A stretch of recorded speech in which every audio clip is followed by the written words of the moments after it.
Welcome back. Bulletin के सिलसिले को आगे बढ़ाएंगे। दूसरी जानिब आपको बताएंगे सियासी जमातों की लफ्जी गोलाबारी इस वक्त जारी है। पीपल्स पार्टी और नून लीग में लफ्जी जंग। पीपल्स पार्टी के मुतालबे पर वज़ीर आला पंजाब मरियम नवाज का माफ़ी मांगने से साफ इनकार कर दिया गया।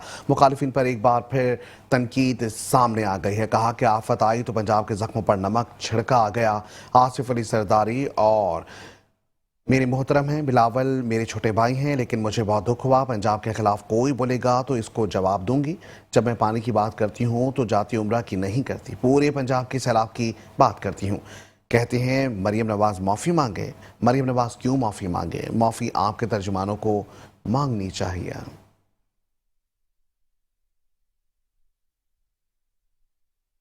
माफी वो तर्जुमान मांगे जिन्होंने सैलाब के दौरान पंजाब के अवाम पे आई हुई आफत के दौरान पंजाब के अवाम पर तनकीद की, सियासत की। माफी वो मांगे।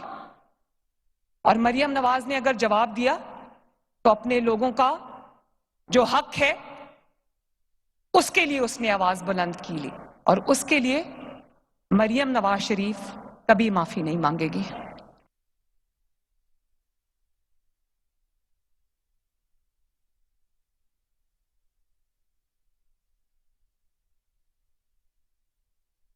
मजीद आपको बताएंगे मरियम नवाज के बयानात के खिलाफ पीपल्स पार्टी का कौमी असम्बली इजलास से वॉकआउट। पीपल्स पार्टी के रहनुमा नवीद कमर का कहना था कि हम ऐवान से बतौर एहतजाज वॉकआउट करते हैं। ऑन ग्राउंड हालात जूं के तू हैं और कोई तब्दीली नहीं आई। हम इस वक्त इस ऐवान का हिस्सा नहीं बन सकते जब तक हालात तब्दील नहीं होते।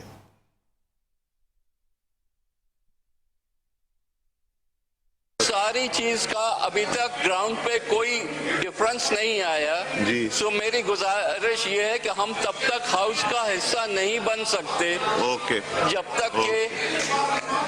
तक इस मसले को हल न किया जाए। सो हम आज वॉकआउट कर रहे हैं। सारी आपको बताएंगे पीपल्स पार्टी और नून लीग में सर्द जंग जारी है। नायब वजीर आजम इसहाक डार ने कहा पीपल्स पार्टी और नून लीग से बात करके मसला हल कर लेंगे। मुज़ाकरात ही मसाइल का वाहिद हल हैं। तमाम मामलात अफहाम तफहीम से हल हो सकते हैं। एक दूसरे पर इल्ज़ाम तराशी किसी के लिए भी फ़ायदेमंद साबित नहीं हो सकती। मामलात दोनों इतराफ़ से हल करने की अशद ज़रूरत है।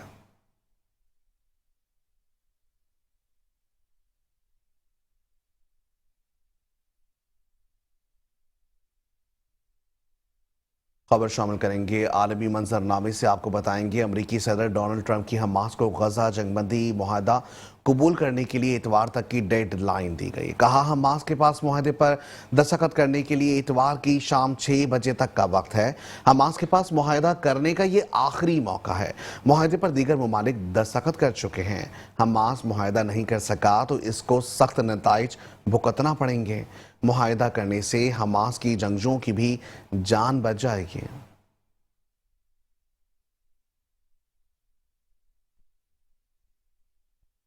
दूसरी जानिब आपको बताएंगे नायब वज़ीर आज़म और वज़ीर ख़ारिजा इसहाक डार का कौमी असम्बली इजलास से खिताब। कहा हमारे कहने पर गजा के 20 नुकाती ड्राफ्ट से इसराइल का नाम निकाला गया है। रात 1 बजे मुसव्वदों को हतमी शक्ल दे दी गई थी।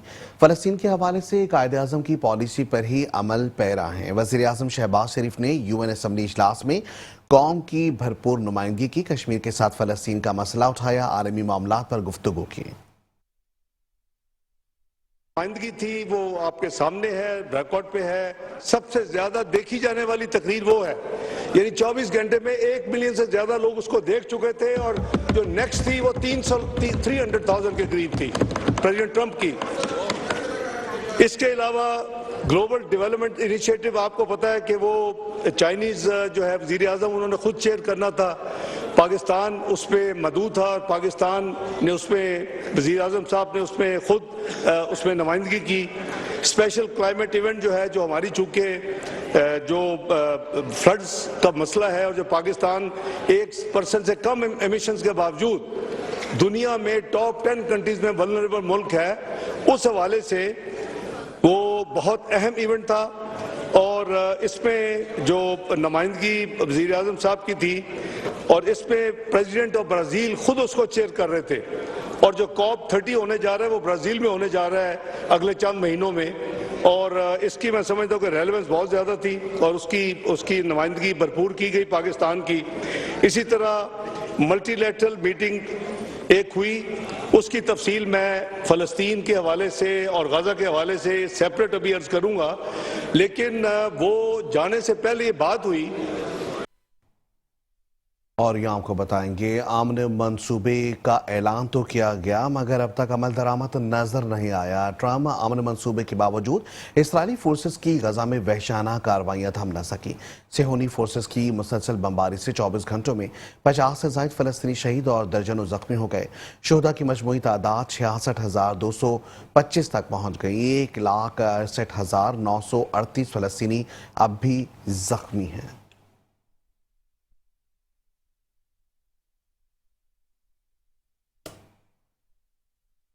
आपको बताएंगे ट्रम्प अमन मंसूबे के बावजूद इसराइली फोर्सेस की गजा में वहशाना कार्रवाइयां थम ना सकीं। सेहोनी फोर्सेस की मुसलसल बमबारी से 24 घंटों में 50 से ज्यादा फलस्तीनी शहीद और दर्जनों जख्मी हो गए। शोहदा की मजमूई तादाद 66,225 तक पहुंच गई है।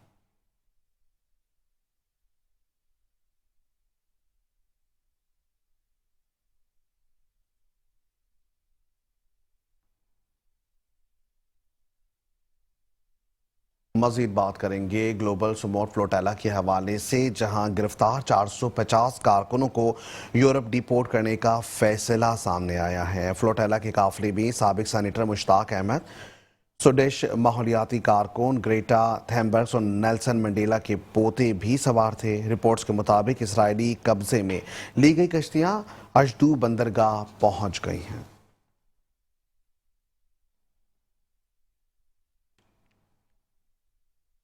नायब वज़ीर आज़म ने कहा कि हमारा इसराइल से कोई राबता नहीं। इसराइल ने 22 कश्तियां तहवील में लेकर लोगों को तहवील में लिया है। सेनेटर मुश्ताक अहमद भी तहवील में लिए जाने वालों में शामिल हैं। हम साबिक सेनेटर मुश्ताक अहमद समेत तमाम पाकिस्तानियों की रिहाई के लिए एक बाअसर यूरोपीय मिल्क से राबते में हैं।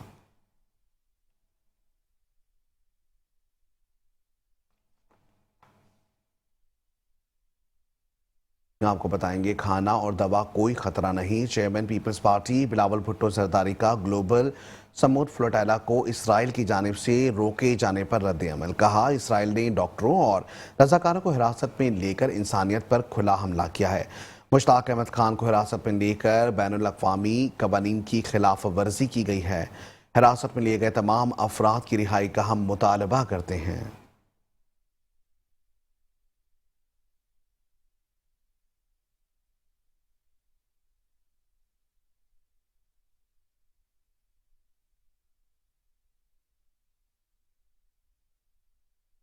यहाँ आपको बताएंगे मार्का हक में शिकस्त, भारत की आसाफ पर सवार हो गया।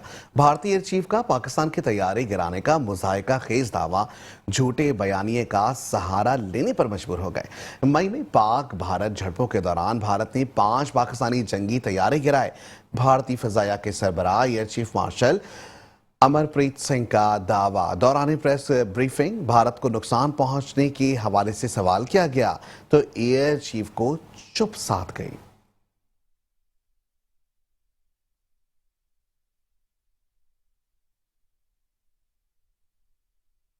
बुलेटिन में तफसीली खबरें और भी शामिल करेंगे। इस ब्रेक के बाद आप रहिए हमारे साथ।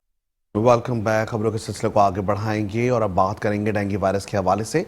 आपको बताएंगे वफाकी वजीर सेहत मुस्तफ़ा कमाल की ज़ेर सदारत डेंगू की मौजूदा सूरत हाल पर इजलास हुआ। मुस्तफ़ा कमाल ने कहा कि डेंगू के खात्मे के लिए मरबूत हिकमत अमली और अवामी सतह पर फौरी इक़दाम नागुज़ीर हैं। डेंगू के फैलाव को रोकने के लिए तमाम दस्तियाब वसाइल बरोकार लाए जाएंगे। फौरी तशख़ीस और इलाज के लिए अलग काउंटर कायम करने की भी हिदायत की गई है।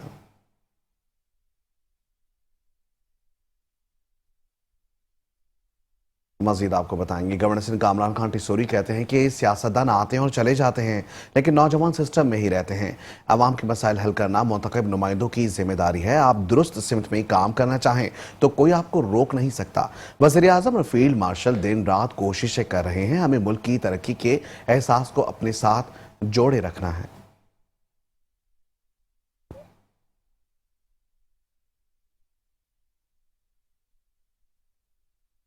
बात करेंगे इंसदादे पोलियो मुहिम के हवाले से। आपको बताएंगे वज़ीर आला सिंध सैयद मुराद अली शाह की ज़ेर सदारत इंसदादे पोलियो मुहिम के हवाले से आला सतही इजलास हुआ। कहा कि गुज़िश्ता हफ्ते पोलियो के मजीद 2 केसेस भी रिपोर्ट हुए। सूबे में मजमूई तादाद 9 हो गई है। इंसदादे पोलियो में मजीद गफलत पर मुतालिका अफसरान को भी घर जाना होगा। जो अफसर कारकर्दगी नहीं दिखाएगा वो मेरी टीम का हिस्सा नहीं रहेगा। 13 अक्टूबर से इंसदादे पोलियो मुहिम की जंगी बुनियादों पर चलाई जाएगी, जबकि पूरी इंतजामिया इंसदादे पोलियो मुहिम को कामयाब करने के लिए सड़कों पर निकले।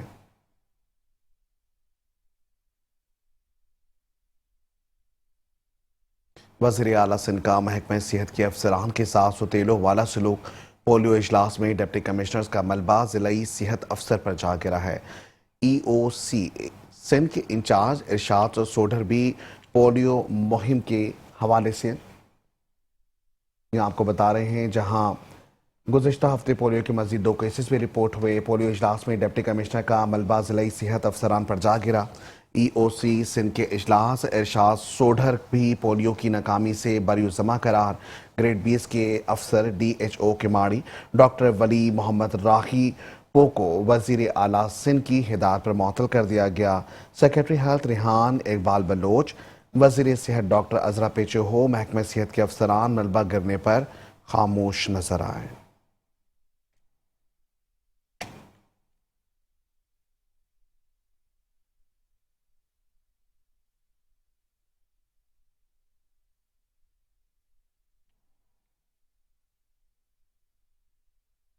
आगे बढ़ेंगे, मजीद आपको बताएंगे सिंध के सरकारी स्कूलों में असातिज़ा की पेंशन में कटौती और DRA अलाउंस ना मिलने का मामला। बेशतर स्कूल सरकारी स्कूलों में असातिज़ा सरापा एहतजाज हैं। आपको बताएंगे कि मुतादिद स्कूलों को ताले लग गए हैं। लाखों तलबा तालिबात को मुश्किलात का सामना है। पेंशन में कटौती और DRA अलाउंस की बहाली का नोटिफिकेशन जारी होने तक एहतजाज भी जारी रहेगा। असातिज़ा का ये मौक़िफ़ मंज़र आम पर आया है।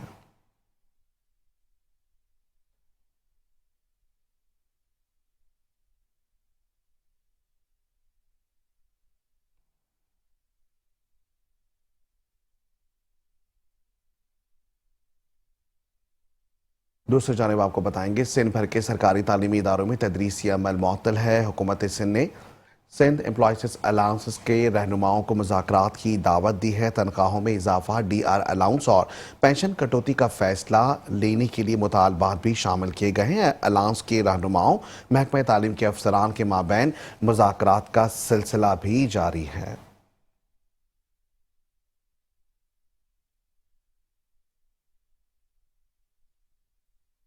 नाज़िम इस्लामी जमीयत तलबा कराची का जामे दाऊद के खिलाफ कानूनी रास्ता इख्तियार करने का इंदिया।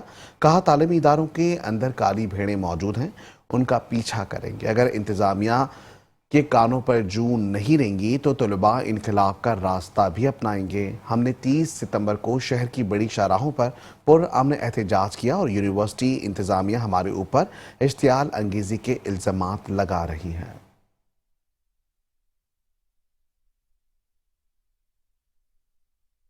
सूरत-ए-हाल का जब जायजा ले रहा था तो मुझे अनवर मकसूद और मोइन अख्तर का लूज टॉक का वो मुकालमा याद आ गया कि जिसके ऊपर मोइन अख्तर कहते हैं कि हमारे मामू क्या करते हैं, हमारे मामू गालियां देते हैं। जामिया दाऊद की इंतजामिया का पूरा वही बिहेवियर और रद्द-ए-अमल है। बात के ऊपर लोगों को हिरासत किया जाता है, तालिब इल्मों को उनके खिलाफ शौकत नोटिस जारी किए जाते हैं, उन्हें मुअत्तल किया जाता है और बेदखल कर दिया जाता है। उसके ऊपर कोई बात करने जाए तो उसकी भी 2 महीने की सस्पेंशन जारी कर दी जाती है। कोई आवाज उठाए तो उसको शौकत नोटिस जारी कर दिए जाते हैं। बिल्कुल एक अजीबो गरीब माहौल यहाँ पर बनाया हुआ है। और जो तालिब इल्म जो अपना मुस्तकबिल संवारने के लिए, जो कि इस पाकिस्तान का मुस्तकबिल है, अब तमाम लोगों के इल्म के अंदर ये बात मौजूद है कि कराची शहर के अंदर जो कमोबेश 3-3.5 करोड़ आबादी का शहर है, वहाँ पर 2 पब्लिक सेक्टर इंजीनियरिंग यूनिवर्सिटीज हैं जो अकोमोडेट हो पाते हैं। उनकी तादाद 12-13 हज़ार बनती है।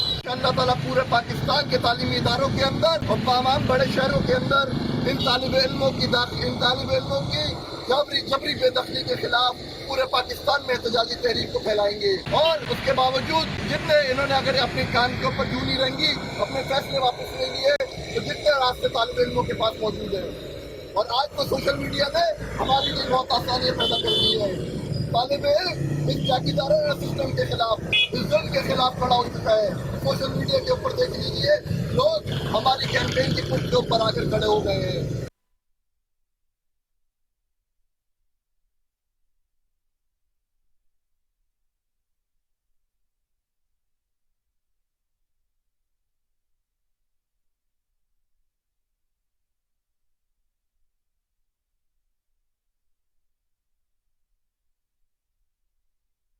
खबर शामिल करेंगे बलूचिस्तान के जिला शेरानी से और आपको बताएंगे कि सिक्योरिटी फोर्सेस भारतीय प्रॉक्सीज के खिलाफ मुतहरिक हैं। बलूचिस्तान के जिला शेरानी में सिक्योरिटी फोर्सेस का ऑपरेशन भारतीय हिमायत याफ्ता 7 दहशतगर्द जहन्नुम वासिल असलहा और गोला बारूद भी बरामद हुआ। ISPR के मुताबिक हलाक दहशतगर्द मुतादिद मुल्क दुश्मन कार्रवाइयों में भी मुलव्विस पाए गए हैं।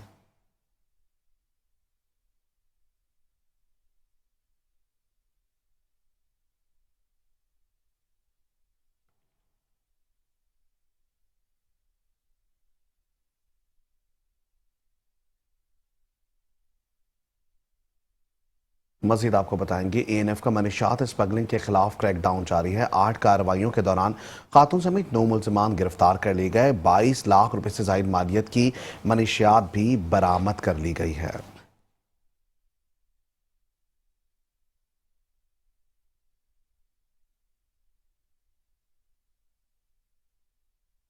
NCCIA की कार्रवाई, खातून को ब्लैकमेल करने वाला नौजवान गुजरावाला से गिरफ्तार कर लिया गया। हुकाम के मुताबिक मुलजिम हाशिर गुल ने नाजेबा वीडियोस के जरिए खातून को डराया धमकाया, शौहर को वीडियोस भेजी, 10,000 रुपये वसूल किए।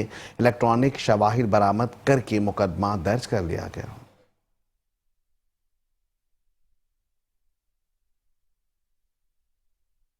मजीद खबर शामिल करेंगे जराइम की दुनिया से। FIA कराची जोन की ये बड़ी कार्रवाई है जहां 3 मुल्जिमान गिरफ्तार किए गए। करोड़ों मालियत की मुल्की और गैर मुल्की करेंसी भी बरामद हुई। मुल्जिमान को सदर से और इसके साथ साथ आराम बाग से गिरफ्तार किया गया। मुल्जिमान में वकास, चंदा, सजाद हुसैन और उस्मान आफरीदी शामिल हैं। मोबाइल फोन और दीगर शवाहिद भी बरामद हुए हैं।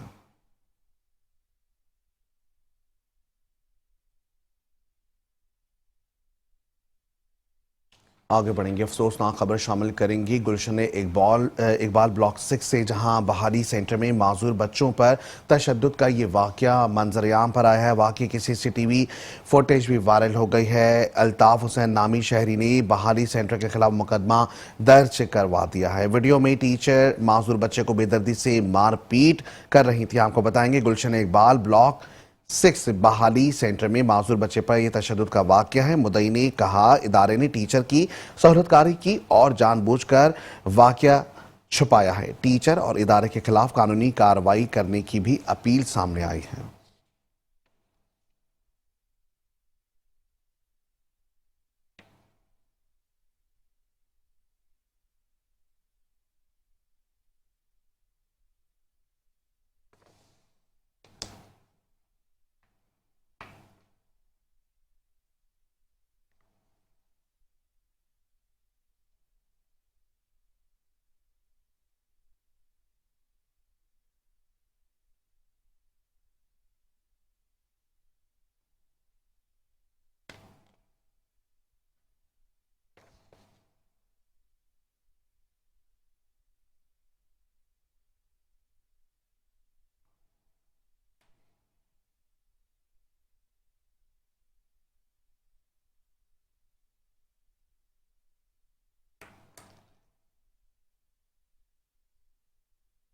आगे बढ़ेंगे, मज़ीद आपको बताएंगे न्यू कराची ट्रैफिक पुलिस की जानिब से सोशल वर्कर और मकामी रिपोर्टर पर मुकदमे का ये मामला है। आपको बताएंगे DIG ट्रैफिक का नोटिस SSP ट्रैफिक सेंट्रल ने SO न्यू कराची को मुअत्तल कर दिया है। आपको बताएंगे कि सोशल वर्कर के खिलाफ ट्रैफिक पुलिस एहलकारों की जानिब से मुकदमा भी दर्ज किया गया था।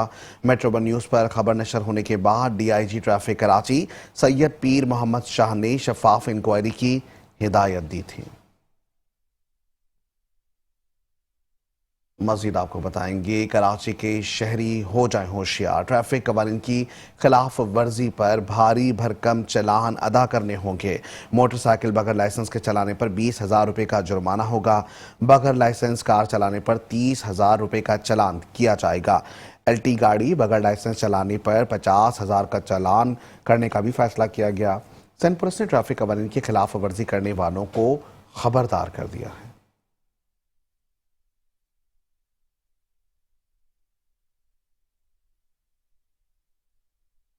बुलेटिन में तफसीली खबरें और भी शामिल करेंगे। इस ब्रेक के बाद आप रहिए हमारे साथ।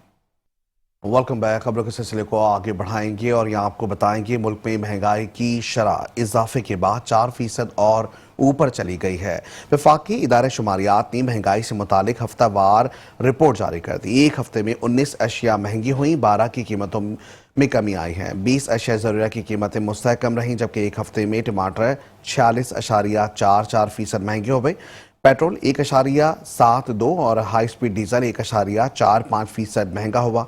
लहसुन 1.41 और प्याज 1.22% महंगे हो गए। घी, बीफ, मटन, दही और सिगरेट समेत दीगर अशिया भी महंगी हुई हैं।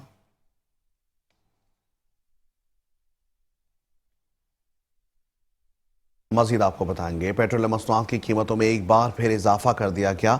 पेट्रोल और डीजल 4 रुपये फी लीटर महंगा होने पर अवाम शदीद परेशानी का शिकार हैं। बढ़ती हुई महंगाई ने शहरियों का जीना दोभर कर दिया है। मजीद जानते हैं फ़हीम सलरा से। जी फ़हीम सलरा।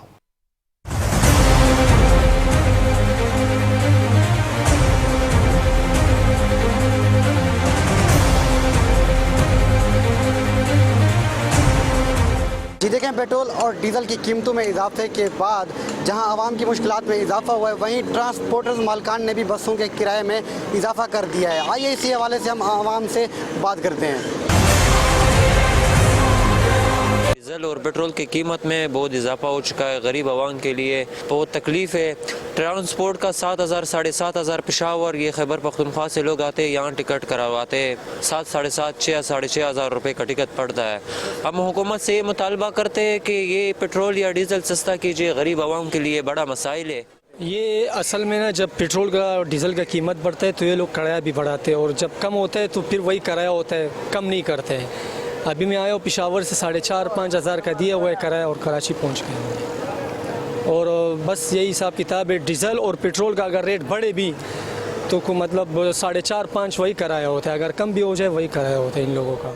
4 रुपये पेट्रोल बढ़ चुका है, लेकिन ये 4 रुपये पेट्रोल बढ़ने की वजह से अभी और महंगाई बढ़ेगी, किराया में इजाफा होगा, गरीब आवाम का फिर चूना लगाने का तेजी होगा। ये तो कानून नहीं बढ़ा रहे ना, ये तो अपनी मर्जी से बढ़ा रहे। गवर्नमेंट को इस पे एक्शन लेना चाहिए कि गलत नहीं करे। अब 4 रुपये बढ़े तो कम से कम ट्रांसपोर्ट वालों को तो बोल दे कि यार किराया तो कम कर दे। वो किराया नहीं कम कर रहे, वो और बढ़े। हालांकि यहाँ पे इशू नहीं किया है गवर्नमेंट ने कि आप किराया बढ़ा ले, कोई लिस्ट जारी नहीं हुआ है। जो पेट्रोल की कीमत अगर बढ़ गई तो इन लोगों ने साथ में किराया भी बढ़ा दिया। अगर पेट्रोल की कीमत वापस गिरी है लेकिन किराए नहीं गिरे हैं, रेट वही के वही हैं। हुकूमत से हमारी ये मुतालबा है, देखो अगर पेट्रोल के रेट गिरते हैं तो ये जो है ना, साथ में ट्रांसपोर्ट के रेट भी गिरा दिया करें। पेट्रोल की बढ़ती हुई कीमतें और ट्रांसपोर्ट किरायों में इजाफे ने आवाम की ज़िंदगी जो है बहाल कर दी है। आवाम का कहना है कि हुकूमत को चाहिए कि फौरी तौर पर महंगाई पर काबू पाने के लिए इक़दाम करे। अगर इक़दाम ना किए गए तो आवाम के लिए यहाँ जीना मुश्किल हो जाएगा। कैमरामैन फैसल शबीर के साथ Faheem Salra, metro 1 news, Karachi. National institute of public administration NIPA Karachi में 44वीं मिड कैरियर मैनेजमेंट कोर्स की ग्रेजुएशन तकरीब हुई, जिसमें गवर्नर सिंह कामरान खान टिसोरी ने बतौर मेहमान खुसूसी शिरकत की। तफसीलात फ़हीम सलरा की इस रिपोर्ट में। National institute of public administration NIPA Karachi में 54वीं मिड कैरियर मैनेजमेंट कोर्स की ग्रेजुएशन तकरीब मुनक्किद की गई। तकरीब में गवर्नर सिंह ने बतौर मेहमान खुसूसी शिरकत की। तकरीब का आगाज तिलावत कुरान पाक और कौमी तराने से हुआ। DG Nipah doctor Saifur Rahman ने कहा कि नीपा अफसरान को पेशा वराना तरबियत फराहम करने वाला मोतबर इदारा है। उन्होंने मजीद कहा कि गवर्नर सिंह की अवामी खिदमात और इनकी मौजूदगी तकरीब को अहम बनाती है। We must be very thankful to Fawaz Khalid Saab for his passionate eagerness for the training and the services he rendered to the NIPA Karachi, which will be remembered for a very, very long period.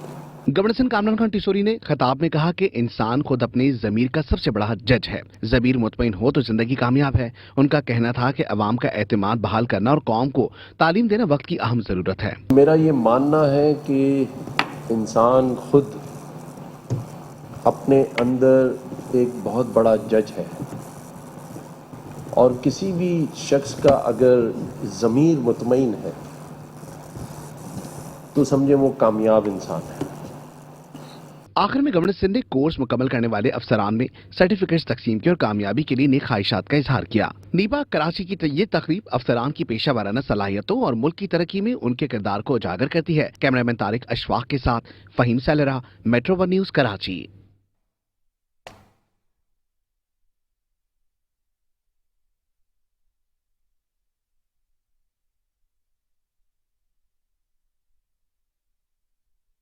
खबर शामिल करेंगे entertainment की दुनिया से। आपको बताएंगे life style की जानिब से फैसल कुरैशी, काशिफ खान, अरबिका के एजाज में तकरीब का इनेकाद किया गया। फैसल कुरैशी का अपनी फिल्म दीमक की रिलीज पर कहना था कि ऐसे वक्त में ये फिल्म रिलीज हुई जब सिनेमा खत्म हो गए, फिल्मों के लिए सिनेमा बनाए हुए हैं। मजीद उनका क्या कहना है, जानते हैं हफीज अंसारी से। जी हाँ, बिल्कुल हम देखते हैं ऐसी तकरीबात अब शोबिज़ में बहुत कम देखने में आती हैं कि शोबिज़ सितारों के साथ जो है सहाफ़ी भी मौजूद हों, लेकिन फिर भी लाइफ स्टाइल ने अभी एक नई तर्ज का अंदाज़ निकाला है तकरीबात मुनक़्क़िद करने का, मुलाकात करने का। और इस सिलसिले में आज भी एक ऐसी नशिस्त रखी गई जिसके अंदर फैसल कुरैशी मौजूद थे, काशिफ खान मौजूद थे, रबीका थी। इन तीनों के एजाज़ में तीनों अलग अलग शोबों से ताल्लुक़ रखते हैं। एक नशिस्त थी लेकिन बहुत खूबसूरत थी, मेरे साथ मौजूद है फैसल कुरैशी।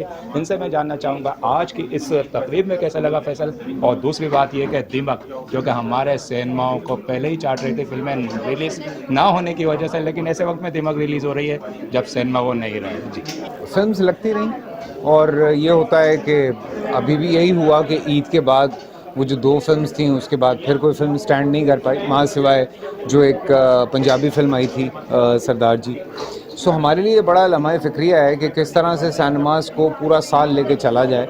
और हम यही कोशिश कर रहे हैं, पूरी इंडस्ट्री यही कोशिश कर रही है कि जी इवन के हमारी फेडरल गवर्नमेंट, हमारी सिंध गवर्नमेंट भी इस पे बहुत काम कर रही है और अल्लाह करे कि हम लोग इसमें कामयाब हों और लोगों को जो है सिनेमा की तरफ लाया जाए, सिनेमा का एक्सेस बढ़ाया जाए ताकि ज़्यादा से ज़्यादा लोग जो हैं वो, ये एक बहुत बड़ा बिज़नेस है। और सिर्फ ये नहीं है कि आप एंटरटेनमेंट की बात करते हैं, थ्रू फिल्म्स पूरी दुनिया में हम अपने एक मकसद को लेके जा सकते हैं। हम जिस तरह से आज इंटरनेशनली हिंदुस्तान हमारे ऊपर इम्पोज कर रहा है बहुत सारी चीज़ें, या वो दुनिया को दिखा रहा है कि हम कितने टेररिस्ट हैं, हमारी आर्मी क्या कर रही है। जिस तरह से इंडिया की हर फिल्म आप देख लें, उनका शायद खाना हजम नहीं होता है इसके बगैर। आज के हवाले से अगर मैं बात करूं तो मैं बहुत शुक्रगुजार हूं लाइफस्टाइल जर्नलिज्म जितने जर्नलिस्ट हैं उनका, जो यहाँ पर आके इतना प्यार दिया और आने वाले वक्त में भी जो ये ट्रिब्यूट देना चाह रहे हैं, मैं उसके लिए बहुत थैंकफुल हूँ। पूरी टीम का, जितने मेहमान आए उनका भी, और really I am very touched. मुझे बहुत अच्छा लगा। मैं तो ये भी बार बार कह रहा हूँ कि जो कम सस्ते टिकट वाले जो सिनेमाज होते हैं वो भी होने चाहिए, हमारी आवाम को सिनेमा आना चाहिए। सो वी वांट कि एटलीस्ट 10% लोग भी फिल्म देख लें आपके मुल्क में, तो हम अपने मकसद में कामयाब हो सकते हैं। हम पूरी दुनिया में अपने मकसद को लेके जा सकते हैं और उसके लिए we need a great support from our जो भी हुकूमत होती है उससे। और सिर्फ फिल्में बनाने से कुछ नहीं होगा, हमें उसका एक्सेस भी बढ़ाना होगा। बिल्कुल, असल बात यही है कि एक्सेस बढ़ाना होगा और हमारे से के बाद फैसल कुरैशी भी फिल्म इंडस्ट्री को बहाल करने के लिए मुतहर्रिक हो गए हैं। यूँ हम कह सकते हैं कि ये दीमक एक नई फिल्म इंडस्ट्री के लिए ज़िंदगी के बाइस बनेगी। जी, और अब खबर शामिल करेंगे कारोबारी दुनिया से। आपको बताएंगे कि पाकिस्तान स्टॉक एक्सचेंज के लिए कारोबारी हफ्ते का आखिरी रोज भी तारीख साज रहा है। 100 इंडेक्स की शानदार रफ्तार ने आज भी नए 2 रिकॉर्ड बना डाले हैं। 100 इंडेक्स में 500 पॉइंट्स का इजाफा। 100 इंडेक्स 1,68,990 की रिकॉर्ड हद पर बंद हुआ। स्टॉक एक्सचेंज में 485 कंपनियों में से 201 कंपनियों के शेयर्स में भी इजाफा हुआ है।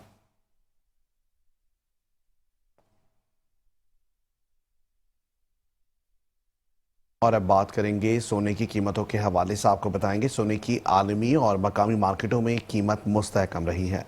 फी तोला सोने की कीमत बगैर किसी तब्दीली के 4,07,768 रुपये की सतह पर बरकरार है। मकामी मार्केटों में फ़ी 10 ग्राम सोने की कीमत भी बगैर किसी तब्दीली के 3,49,603 रुपये की सतह पर मुस्तहकम है।